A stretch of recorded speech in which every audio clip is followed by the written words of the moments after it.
So we have our very own JT Terrell with us today. I'm sure many of y'all know him. JT is an entrepreneur, investor, author, board member, and a CEO coach here at Petra. He has over 20 clients at an average of 50 million in revenue, although his experience is wide ranging from pre-revenue startups to international corporations. His special talent is cutting through the nonsense to get to the root of the issue. If you know him, you know this is how that works. No filter, no bullshit. And that's exactly what he's going to do around meetings today. You've heard us say communication is the #1 obstacle in the workplace, which is why meeting rhythms are so crucial. But it's more than just having the meetings, it's keeping them both effective and efficient. So over the next hour, JT is going to expose the reasons that your meetings are falling short and share best practices for keeping them on time, on topic, and on track to produce the results that you need. We also have a special guest on here. Let me see if she's on yet. If not, she will be. We have Kristen McLean on here with us today from Vivid Ink Company. Kristen and her team transform the spoken word into lasting and actionable works of art. So essentially, she's going to be drawing our meeting here today. And adding a really just unique takeaway for us. So without any more chatting, I'm going to let JT take it away. All right, thanks. Can you hear me okay? Cool, right on. All right, let's go ahead and get started. Let me share my little presentation. And you know what's funny, and the people who know me, I never, ever do this. So I'm going to screw up this PowerPoint so badly. But don't even worry about it. We're going to rock and roll here. We're going to learn a bunch of stuff today. I like the way that Leah said, you know, not only you got your meeting rhythms and stuff, but you need to make them effective and efficient.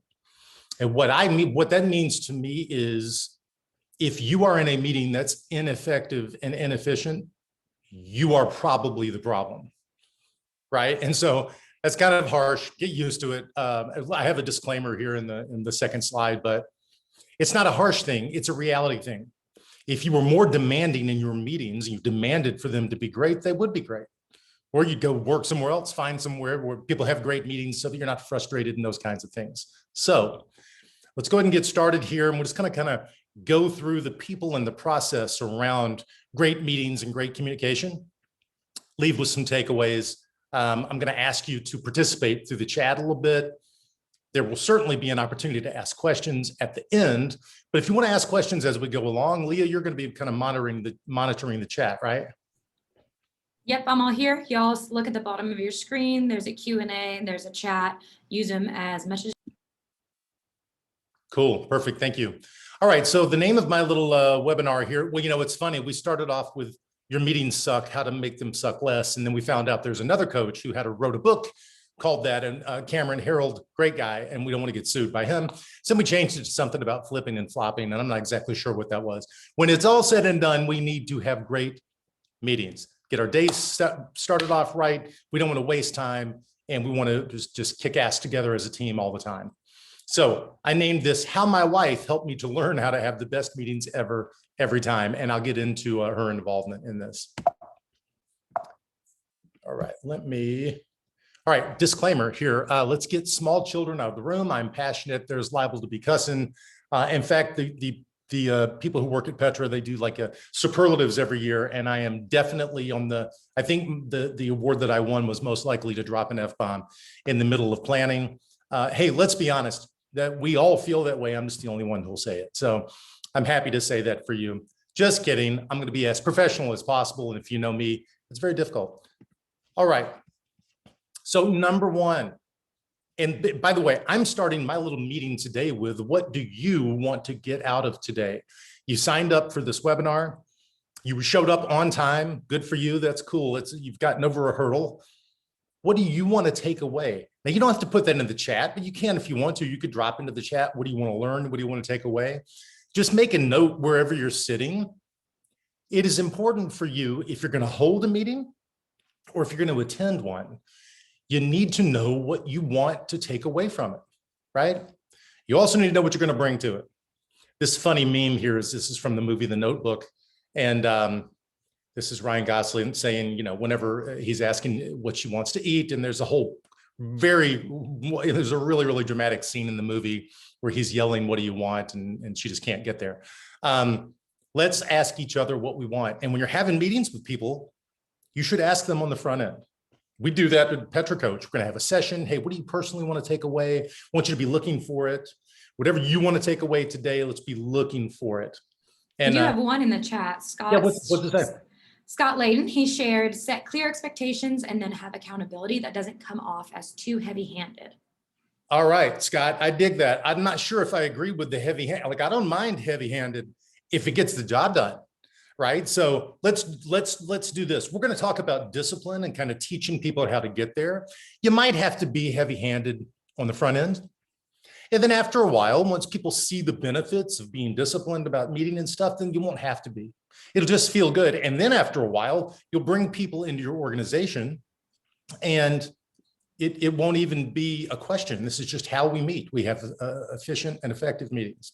Okay. All right, we got one more expectation in there. It says how to be more effective and less time on meetings. And then another says we want more enthusiasm from our team members in the morning. Okay. All right. That's cool. Hey, number one. Okay. Two things I heard there. Definitely going to leave with some tools to be more effective. And you damn sure should cut your meeting time down by using these tools. Now, as far as getting people to be more enthusiastic in the morning, hey man, you got to ask them. Have you ever said that to them? Like, ask them, hey, I need you guys to have energy in the morning. We'll talk about meeting rhythms and how you do that. Just keep it in the back of the mind.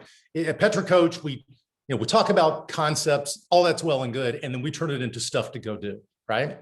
And Leah, I can't see my clock, so you can just keep me on time and kind of let me know when we're about 30 minutes in. Yep, I got you. Thank you. All right, so be thinking, what do you want to take away from today? Okay. All right, so our outline kind of for today and my desired outcomes for you. Let's talk about why are meetings necessary at all? Why do we have to do this thing that seemed to suck so bad? How do we do them? What are the best practices? We've got plenty of those. And keep in mind now, we have best practices, not going to be applicable and the same for every kind of organization. Okay. So let's take these concepts and then we take them to our organization. And then we've got some additional Petra resources, like you can email Leah, or we'll talk about how you can kind of reach out for more information and like get some of these meeting templates and stuff. But this is not chapter and verse. These are concepts. We want to get better. We as leaders want to have discipline around it. We demand better communication. We'll get better communication. Okay. How can we make our communication rhythms and our meetings better and borderline great? And then what is there to go do? Right. So this is going to kind of be what we're following today. Here's another thing we're going to follow. Now, if you've a part of Petra coaching, or if you've ever been to a webinar, or if you've ever seen me do a thing for maybe Accelerators organization, I'm big on this, the adult agreement. So you guys can read through this really quickly. Just today, we have an adult agreement. We agree we're all adults. We're here for the same reasons. We act like adults. We do and don't do certain things. Adults don't shoot each other down. Adults own up and bring mistakes to the table. Adults don't hide problems. Adults admit fault. They don't argue with reality. We make hard decisions. We don't shy away, and we don't crush each other for acting like adults, right? Amen on that. And wouldn't it be great if every human being in the world walked around with this like around their neck under plastic? It would be great. Most people do not get down like this. This is a high level of adulting. So keep in mind, the number one thing that you guys can do, and I don't care if you're at a big company, small company, solopreneur, whatever, is you should go to the people who you work with and produce a document like this and just say, hey, let's say it was JT's Lawn Care Service. At JT's Lawn Care, we're all adults. Boom, boom, boom, boom, boom, boom, boom. I'd show it to customers. I'd show it to partners. I'd show it to people who come work for me. This is how we get down, because this sets the tone. I think it was Scott earlier saying, hey, how do I set the tone without being too heavy-handed? That's a perfect way to say it. This sets the tone without you being heavy-handed. This thing is heavy-handed, right? It's right up there with core purpose and core values. That's another discussion for another webinar. But when you can set up this kind of foundational stuff, there's a high level of communication that's implicit in this agreement. All you have to do is refer to it. and you can hold them accountable to this standard, you'll really be looking good, right? So we're going to come back to the adult agreement. But for today, when we're chatting and we're talking about stuff, just know this is where I'm coming from, okay? And on the adult agreement, you might ask yourself the same question. You don't have to put this in the chat if you don't want to. But lots of times when I'm working with great members like Keystone Homes or Clear Blue Company, and I'm just trying to think, I know there's some people who are on here who I currently work with. I always say, hey, is this alive in your organization? And you might take a little mental stock and say, hey, across my organization, no matter what business it is, if I looked at this adult agreement on a scale of 0 to 10, how are we doing? 0 sucks, 10 is perfect. Where are we? We all know that 7 is a bullshit answer, so don't even go there. It's a 6, and it probably needs to improve, get better, or it's an 8, which means it's pretty good and could improve, right? So just be thinking about this adult agreement as we move forward here. By the way, you're going to learn stuff today that you should carry into your personal life as well. Only because I'm not being preachy here. I don't know about you in your personal life. I'm sure you're perfect. I am not, by the way. And you know what's really funny? I was on a train in Chicago. I lived in Chicago. I was lucky enough to live in Chicago for a couple of years, and we loved it. And I was on the L train going to the airport, and there was a guy next to me who really wanted to talk. I could tell. And for whatever reason, I wasn't in the mood. Usually I'll talk to anybody, but I was doing something. And the guy said, hey, Petra coach, what's that? And I kind of told him. And well, honestly, I shocked him a little bit at the beginning. He said, hey, Petra coach, what is that? What do you do? I said, we get shit done. And he said, oh my God, how do you do that? And I told him how we work and all this stuff. He said, I don't get it. You're like a life coach or something? I said, no. In a million years, we would never say that we're life coaches. We implement the Rockefeller habits. We teach people how to be disciplined, but make no mistake. If you go do the stuff we're talking about today, if you go do it at home as well, doing it at work, you're going to be better everywhere. You're going to be better at home. Your communication with your wife, or husband, girlfriend, boyfriend, whatever, it's going to be better.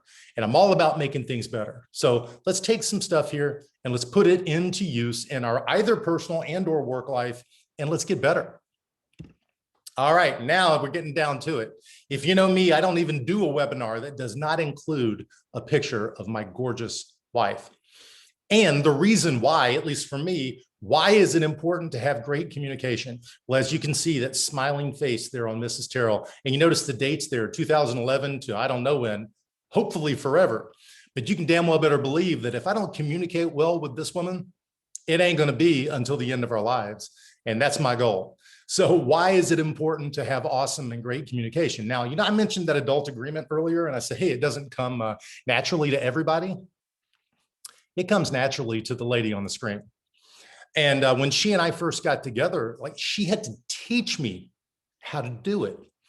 And for whatever reason, I had all these weird biases. I'd been married before, and it was train wreck and all of this stuff. And I had to get better at having hard conversations. I had to get better at bringing mistakes to the table. Hello, anybody who's married, raise your hand. You make mistakes. And if you bring them to the table, it's a hell of a lot better than you getting found out later, right? Same thing in the workplace. Don't get it twisted. I got a picture of my wife on here right now. We're going to talk about you and your team and everything, but I want this to resonate. It's important to have great communication. And over the course of time, we have started with the adult agreement inside of our marriage and our house. We've also got some meeting rhythms that we adhere to, and we have clear and concise communication. And man, it may not always feel good, but the results are really good, okay? Some of those results are, we build trust, she and I, and you and your team. We build trust when you have great communication, when you can be a little bit vulnerable about a mistake that you made, when you can offer up a sincere apology. I mean, holy shit, man. I mean, if you are a leader of people out there and you have never offered up a sincere apology for something you screwed up, shame on you. You missed a huge opportunity to gain trust and to be an awesome, excellent leader, okay? Next one. We do what we say we'll do coming out of these meetings, and meaning we get better, and we're able to hold each other accountable better. I don't know about you guys inside of your organizations, but lots of times I go to work with people and I say, hey, are you good at holding each other accountable? And they're like, oh, I don't know. No, yes, no, maybe, I don't know. we need to be good at holding each other accountable, whether it's inside of a marriage or parents and kids or team, not only managers and so-called workers at a business, but team members, whatever. I don't care if it's the janitor or the CEO, they should be able to hold each other accountable for the stuff they said they would do. And the organizations who really do well are the ones who've got that nailed. And a lot of it comes with clear and concise expectations, and meetings are involved, okay? Here's another one. We are kind and respectful with each other, pretty much. It's not always easy. You're holding somebody accountable and they're pushing back and they're not into it. You can have one of these. Healthy conflict is a good thing. That means people are passionate. That means they want their workplace to get better. They want to be more, be better. So we'll take that all day long. Now, I've said this before and I'll say it again. If you're a leader of people and you can't lead and get your point across without being a jerk about it, shame on you. And by the way, that style of leadership is just not going to last, especially now. I don't know if hey guys, I'm talking only to the guys. Ladies, you can just give me a second. I don't know if you've looked around the landscape lately, but the feminine and the female leader is taking over the world. They're better at it than men are. Let's be honest. Because why? It's not just this heavy-handed thing. It's also leading with heart, and it's leading with data, and it's leading with all these kind of this combination of this amazing leadership style. Kind and respectful, usually where we're coming from there. All right, that doesn't mean easy. That just means kind and respectful. So I want you to be thinking about that when you're giving people feedback, when you're in these meetings, you're pushing back on stuff. Let's be leaders worthy of respect who can command those kinds of respectful acts. And then when we leave these meetings, we're on the same page together, and it feels good to be on the same page. People want to be a part of a great team. They want to know what's going on. Andy Bailey would say, hey man, the team is on the field and they've got to know what the plan is and they got to know what the score is.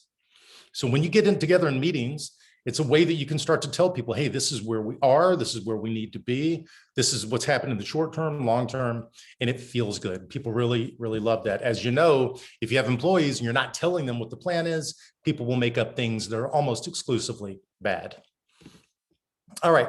Why apply these things to your business life, right? I just talked about my personal life. Well, you spend a third of your time on this planet at work. And so you might as well have a great experience while you're there. And I can just tell you from personal experience, once you get the meetings humming and once you have this high level of adult agreement and just really embracing these concepts, it's just better and it's much more fun, and you should have fun at work as well, okay? All right, so this is from Simon Sinek, the book Leaders Eat Last, which I recommend and I love. He's got a lot of great quotes in there, but my favorite one is, as the Zen Buddhist saying goes, how you do anything is how you do everything. So you let that sink in for a second. The way you meet, the discipline you have around meeting and how you show up and prepare and all those things is the way it permeates every other aspect of your business. If you have a great daily meeting right off the bat on time and you kick ass, guess what? Everybody goes, they're ready to do that the rest of the day. If it's a complete cluster, you know what, at the beginning of the day and everybody's standing around, some people are into it, some people aren't, but you're going to get the same results the rest of the day and you're going to sit around wondering why your team doesn't perform at a high level, okay? The way you do anything is the way you'll do everything. Check this out. This is an actual photo of the first meeting that ever happened. All right, so we've got some cavemen. I think this is from the movie The Croods. Actually, my kids love this movie. Wonder what they talked about there. So like they're getting together, that we could maybe assume this is a daily huddle. Looks like sunrise. What do you think they talked about? Hey, how do we stay safe today? Who's going to go do what? Who's going to go get the water? Who's going to watch the kids? How do we evolve more? I doubt if they asked that question. What is fire? That's kind of a big concept, but it's funny. If you think about it in terms of that's the same stuff that we talk about when we have daily meetings. Heavy stuff that's affecting us. What do we need to go do? What's up with our biggest client? Who's going to go do what? Are we on track for where we want to be? And if you can answer some of these questions, particularly around who is going to do what, and you hold people accountable for the stuff they said they were going to do, it's really, really going to move you forward. All right, so now it's time for you to play along here. You see here, I have put at the top there, I'm too cheap to pay for this image. I did rip off a Shutterstock image here of my little graph. Self-assessment time, though. Everybody, I want you to look into your own organization, whether it's you and 2 people or you and 200 people. And I want to do an assessment of your meetings. So 0 is they totally suck, complete waste of time. 10 is they are totally perfect, could not get better. And I want you to play along and just drop in the chat a number. What's your self-assessment of your meetings right now? And Leah, if you could kind of just tell me the vibes we're getting there, and if you could also tell me where we are I see some on time, from a time standpoint as well. We're at 121, and I'm seeing 2 to 3, 3 to 5. I see a couple 4s, 5s, 6s, another 2. I do see an 8. Hey, good. Another 4. Okay. All right, guys, you can keep dropping. A lot of 4 or 5 vibes. Yeah, I get it. And I totally get it. And we're going to talk about why that is. I probably know, I've been doing this enough, probably already know. But let's talk about why that is and how we can make them better. Are we going to make a 9 or a 10 overnight? That is not going to happen. Really sorry. Might as well drop off the call now. However, could we improve them by a couple of points? We get disciplined around this, and then we could push it up over 6, 7, 8. Definitely that can happen. It's all really going to have to do with, are you going to take away stuff from this webinar and go begin to do some of this stuff? Okay. So thank you for playing along there on the assessments. Here's my first question. When people give 2, 3, 4, 5s, and I say, hey, if you have bad communication, bad meetings, people go, oh, like we ask people at the beginning of an engagement, working with Petra Coach, hey, what's the level of your communication? Does communication move accurately and quickly through the organization? We also say, hey, what are the strengths and weaknesses? Almost always under weaknesses, it's communication. And I go, hey, if you have bad communication all the time, it's likely a process problem in your organization. Too much unknown stuff, too many ways to look at an issue, too many people doing stuff in different ways. You're creating the need for a bunch more communication. So the one thing you could do is you could document your most important processes, assign ownership for each one, right? And then these pop-up meetings that occur, and make no mistake, when you're sitting at your desk doing work, and somebody rolls up and they lean up, in the doorwell and they start talking to you, they are having a meeting with you. They just didn't tell you that it was going to happen, and they don't know what the outcome's going to be. They're just wasting your time. They want to be heard. And you've been invited into a meeting just on the fly. And I know that happens for all of you almost all the time, every day. And if we could eliminate that stuff, how much time could you reclaim? It's a lot. So look into, do you have a process problem? Now, talk about looking into the face of courage. This is a human spirit story here. My wife is co-founder of a financial tech startup down in Nashville. And I do some work with her, which is, I can't even believe she allows me to do that, but it's great. And I was sitting with them and they were talking about communication and stuff. And they said, they're a great organization. They're just growing like crazy. Tell me if that sounds familiar. They're growing like, I said, guys, I'm not sure you have a communication problem. I think you have a process problem. I think you have the need to communicate too much. So let's begin to work on that. And then we'll only have to communicate the stuff we really have to. Okay. So maybe you have a process problem. You should look into that. Secondly, what's the quality of the communication? Meaning, when you actually do get together to officially have a meeting, is everybody keeping it real? Is everybody 100p? Or is everyone full of shit? Like literally, people just show up to a meeting because the boss says so, and they're just marking time, man. If they're unprepared, wasting everybody's time. And that is something that I'm talking to you personally, whoever you are, wherever, if you are in a meeting, you have the absolute right to stand up for yourself and say, hey, this meeting sucks because you're not prepared, and you're showboating and you're wasting everybody's time. And I'm not having it. I want to have, I got work to do. I want to go back to work. You got to protect your meeting time and the integrity of what you're doing. Okay. What I just mentioned there, Brene Brown, if you've never read, Brene Brown is an author about trust and vulnerability, and she's amazing. And it's not just all fluffy, kittens and rainbows. She is a data-driven scientist from the University of Texas. She's really, really good. She's got several books. One's called Dare to Lead. And I love what she says here. Clear is kind, unclear is unkind. If you're in a meeting and you're being unclear with somebody because you're sparing their feelings, or whatever these excuses that we make, you are being unkind to them. It's going to rear its head later. It's going to be a bigger deal later. And you had better wrap your minds, your hearts around it now. So I'm talking specifically right now to the leaders of organizations. You have got to embrace, if you don't take anything away from this webinar, clear is kind, unclear is unkind. You need to be kind to the people who you lead, even if that means hurting their feelings in the moment. You don't have to be disrespectful, but I was in a meeting and people were talking about being honest. And this guy said, yeah, we got to be brutally honest.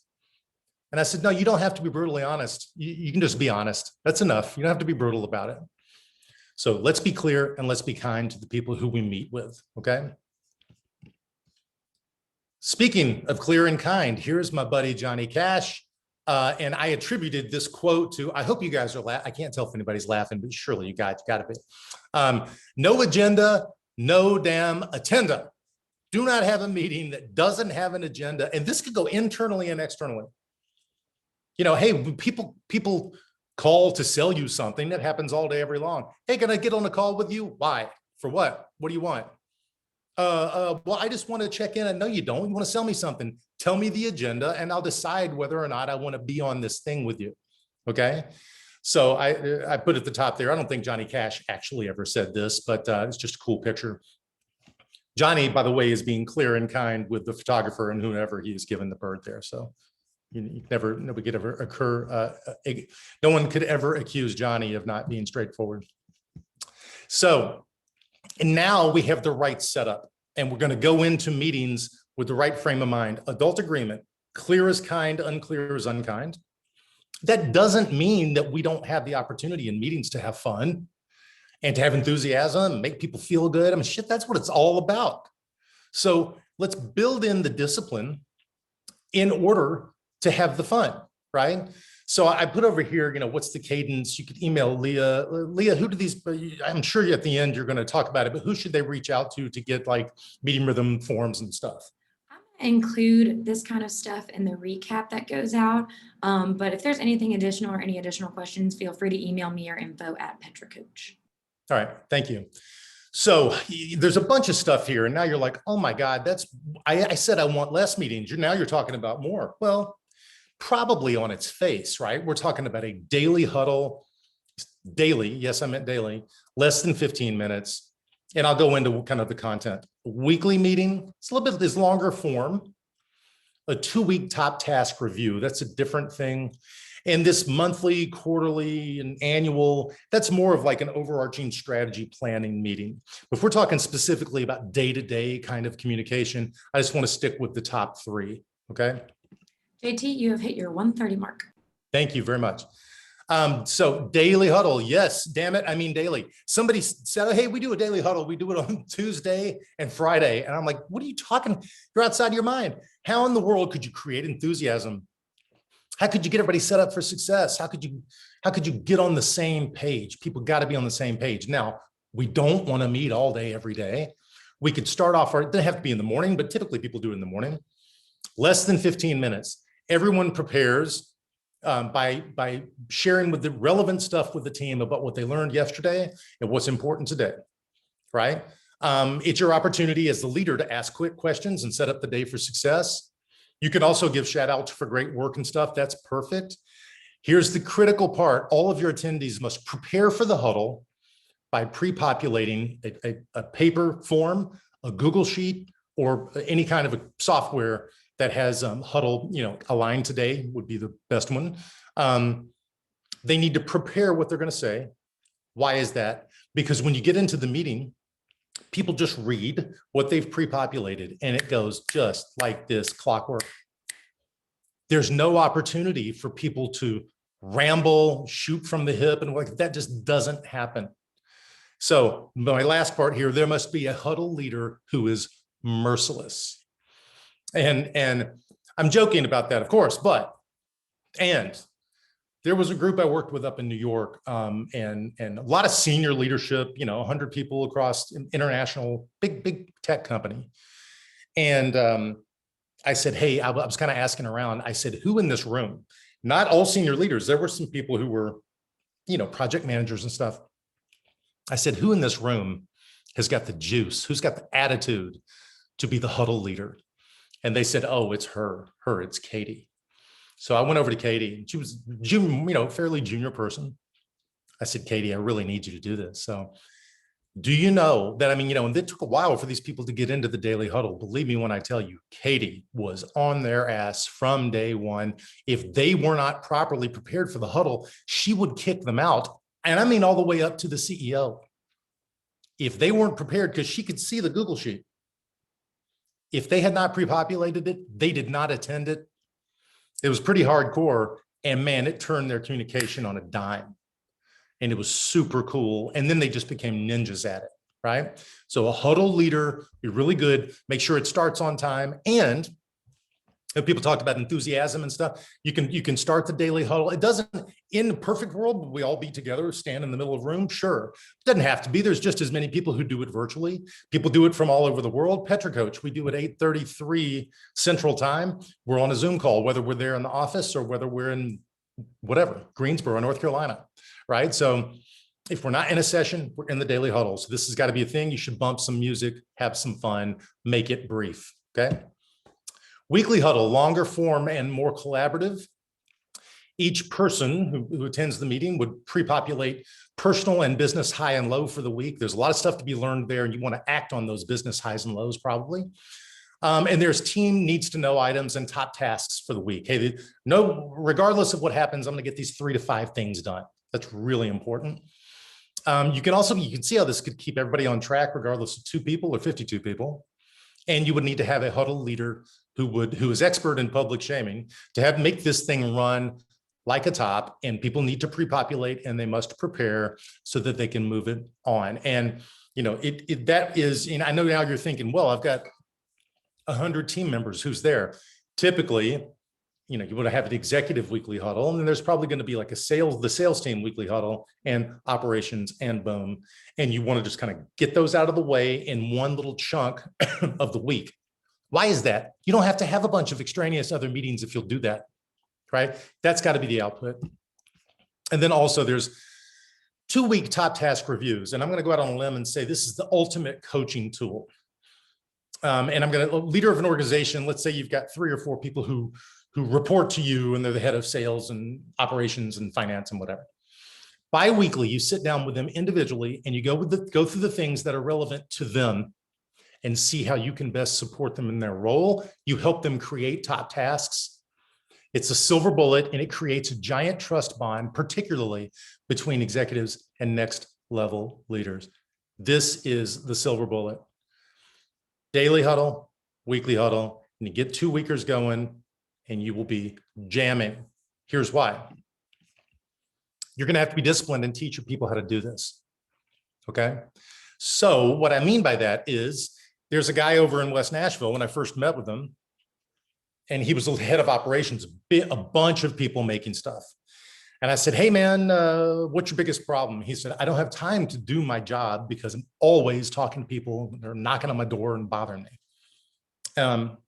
I said, okay, let's get daily and weekly and 2 weekers put into effect. And a month or 2 went by, and I walked in, and on his office door, there was a big stop sign, and it said, hey, can this wait till the daily huddle? Can it wait till weekly? Should it wait to our 2-weeker? If not, then proceed with caution. I said, dude, this is awesome. Has this helped? He said that he thought he had reclaimed probably 50% of his time. And that's not just a good story. That happened. That's a real life thing. That guy is better in his role because he's more effective, more efficient, and all those things. The outcomes statistically should be, it should cut down on 40% or so of your internal email. People asking random questions, people send those emails just to cover their ass. God, I hate that. You just tell them to stop doing that. And if it's important, it comes to a huddle. They want everybody to know how awesome they are. Bring it to the huddle. They want everybody to know that something happened, but they're covering their butt and it wasn't their fault. Bring it to the huddle. All this internal email almost makes me want to kill somebody. And then you and your folks should reclaim 50% of time to do actual work. Those should be the outcomes. Okay. So yeah, we're kind of, we're coming up on the end here. I just want to have time for some Q&A, and there's some stuff to be done, right? So one thing you could do if you're not already being coached by Petra Coach is you could reach out and get some of these resources, get your daily huddle. We've got videos and stuff, what daily huddle should look like, how it should work. Same thing for weekly, same thing for 2-week top tasks. The top tasks are critical, really, in my estimation, because remember on my little the example that I had about Jen and I having our meetings. We actually go do what we say we're going to do. If you have what we call a who, what, when sheet, which means I'm having a meeting with Leah, and Leah says, "Yeah, I'm going to go do this thing," and I want to get a little more detail, and I'm saying, "Leah, what I heard you say was you're going to do this thing. By when are you going to get that done?" And then she goes, okay, it's Monday. I can get it done by Thursday afternoon.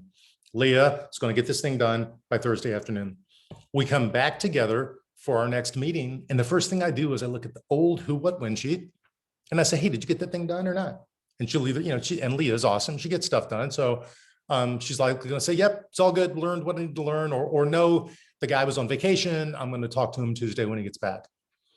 These are the kinds of things, develop the discipline, gain the trust, right? So this is going to be the hardest part, is gaining the trust with your team to be able to hold them accountable. They're going to have to trust that you are holding them accountable and you're not just going to fire them or something. And they can bring mistakes to you that you all learn from at the same time. I do want to talk a little bit about this idea of shared learning. I should have put this in the presentation. There's a book called One Mission by an author named Chris Fussell, Fussell. And he co-wrote the book, Team of Teams, with General McChrystal. But just think about this. He talks about, hey, the only, to have one mission across a big team, you need to have one mission, one strategy, what you're going to do. You also need to have some kind of bureaucracy. Not too much bureaucracy, like the DMV or like insurance companies, but just the rules of engagement. This is how we do what we do inside of our organization. You also need to give people decision space. Okay, hey, Leah, in your role, you can make decisions inside of this box, whether it's spending this much money or making this kind of determination or whatever. But the critical part is you have to come back and learn together all at the same time. Shared learning, shared consciousness, whatever. Your huddle is the ability to learn at the same time so that no one else goes out and makes the same mistake you made yesterday. And if you can develop the trust, kind of vulnerability aspect there on the team, it's going to be way easier to do. And you'll be able to hold each other accountable, and you're just delivering the news, not good news, bad news, just the news. And you're just going to get better at kind of moving forward and scaling up your organization, which is what we're here to talk about. Leah, do we have any, are there any questions that we can get into in the chat or either in the Q&A? We did just get a question. I'm gonna open the floor if anyone else wants to submit theirs now. Jose said, any agenda ideas on the 2-week task review meeting to keep it straightforward? Do you measure KPIs in this meeting? Yes, absolutely. In fact, when the notes from this meeting come out and you're going to get some information, you'll see that there's a form for 2-week top task meetings. And here's the other cool part about 2-weekers. You as the coach or the leader, you don't really have to prepare for them. The person who you're doing the meeting with does all the preparation. And they're going to tell you what's personal high-low, business high-low from the last 2 weeks. They're going to talk about the numbers and the outputs, the KPIs and stuff that they're doing inside of their role, right? So you'll know, and you can either say, "Hey man, great work," or "Oh shit, what happened?" Like what? And well, this happened, and okay. Then based on all of that conversation, what are the 3 top tasks for you for the next 2 weeks? What do you need to go do? Well, I need to go have a meeting with this person. I need to get additional training. I need to do X, Y, Z. So there's a template for the 2-weeker form. And it's as easy as just handing a 2-weeker form to 5 or 6 people and saying, hey guys, fill these out and meet with me at this time, this time, this time, this time. 30, 45 minutes, very actionable. Number one thing though, if you set up 2-week top task meetings with people, do not blow them off. Don't blow them off. It's too important. And if you keep, because you're coaching them, right? And that's a generous act. So if you make the time to be there, they'll love you for it. If you set it up and then you don't show up, they may never forgive you. It's another way to put it. So this is going next level. We have good communication. We're going from good to great. 2-weekers are seriously important. Do your best to not blow them off. Any other questions? I just want to let you guys know that I will, in the recap, make sure that these agendas he's mentioning, these templates, are linked for the 3 meetings we talked about. Cool. We got any more questions? We still got a few minutes left. Oh, I guess I can open up the Q&A. Okay, good. Hold on. Christy said, is there any way to access the recording? The CEO can't watch it live, but would love to watch it. And I'm sure in the recap, I'm sure. Is that true? Yes, there'll be a recording in the recap. We're good to go. Yeah. And Toby said, hey, thoughts on putting the 2-weeker format into play for one-on-ones when you don't have daily huddles on the team? And hi. Yeah, I mean, I think that the 2-weeker format, and this is a good way to think about 2-weekers. Typically, like if I led or like directly coached people, I could have a 2-weeker with them and that would make total sense. However, 2-weekers can be done peer-to-peer just fine. If there's not enough leadership to go around, and in some of y'all's companies, there may not be, they can be done peer-to-peer, and it's still just a great opportunity to kind of sit, kind of get refocused on a 2-week cadence on what you're doing. And you have like an accountability coach who's got a little accountability partner there to help you, right? So I think that you could do it no matter what your setup is, and regardless as to whether or not you're doing daily huddles, although daily huddles are super important and you definitely should be doing that. Scott, you had a similar question about 2-weekers. Did this answer your question? Well, he says yes. I mean, yes, it did. Awesome. Christy asked, is having a sign like that by your door that says, can this wait? Is there a risk of hurting company culture, or is this setting good boundaries and help with time management? Okay, so that's a really good question, Christy.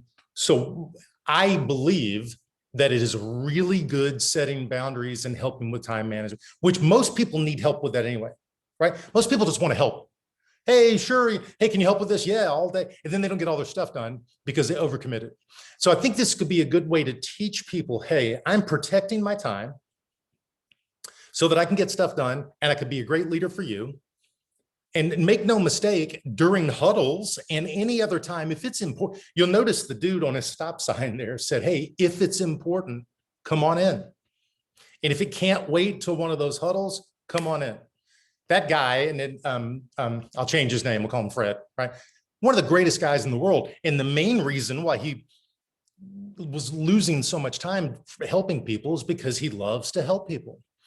So, I mean, I was really pushing on him and, hey, man, you've got to reclaim some of your time to get some of your stuff done. This is how you can do it. And I would hope that over time, the people who saw that stop sign learned the difference between what's supposed to go to huddle, what they could actually go through that stop sign for. And then again, you also could, Christy, you could just have open door times, closed door times. It's that we talk about a lot, this a lot with people who, we're doing work with, this idea of power hour. It's hard to get stuff done, right? We all know this, it's hard to get stuff done because the world's calling, clients are calling, you're calling each other. You could set to, once a day from 1:30 p.m. to 3 p.m. power hour inside of your company where there's no phone calls, meetings, nothing. And you were just deep working. You don't interrupt each other.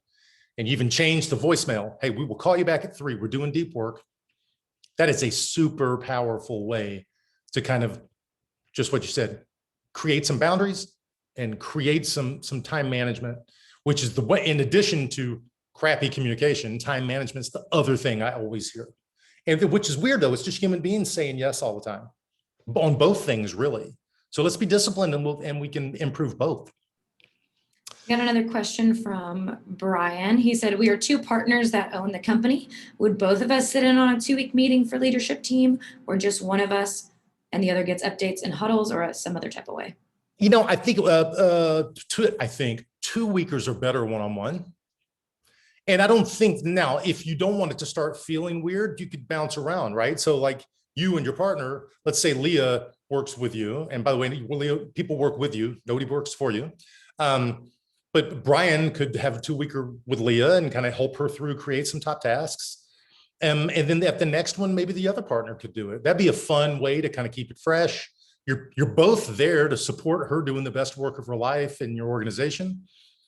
Or if you felt like, hey, for the next quarter, I'm going to do 2-weekers with Leah and this other person, and partner, you're going to do them with this person and this person, just to create continuity. I think that'd be pretty cool. But I think 2-on-1 might be a little bit, it might be a little bit intense. And it's also an opportunity just for some trusting kind of conversations. You never know what's going to happen in a 2-week top task meeting. And you probably want it to feel a little more intimate. Good question. All right, Leah, what do you think? Do you have anything else in the chat? Yeah, we don't right now. Any last minute questions? If not, we'll go ahead and close it out. All righty. Hang on a second. Okay.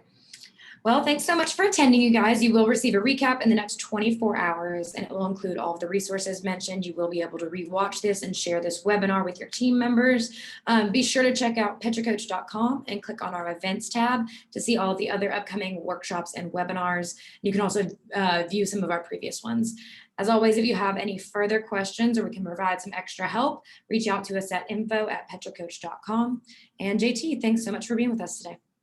Guys, you got it. And just remember, this is to everybody's questions, particularly, I love the question from Scott about the heavy-handedness. It's not about that, right? It's about being disciplined. It's about creating great rhythms for you and everybody else. We just might have to kind of teach them and help them get there. And when you can help and lead them, help them to get there from a leadership standpoint, you will have done your job. So good luck with everything. And if we can ever help, certainly just give us a shout and we're here for you. All right. Thanks, guys.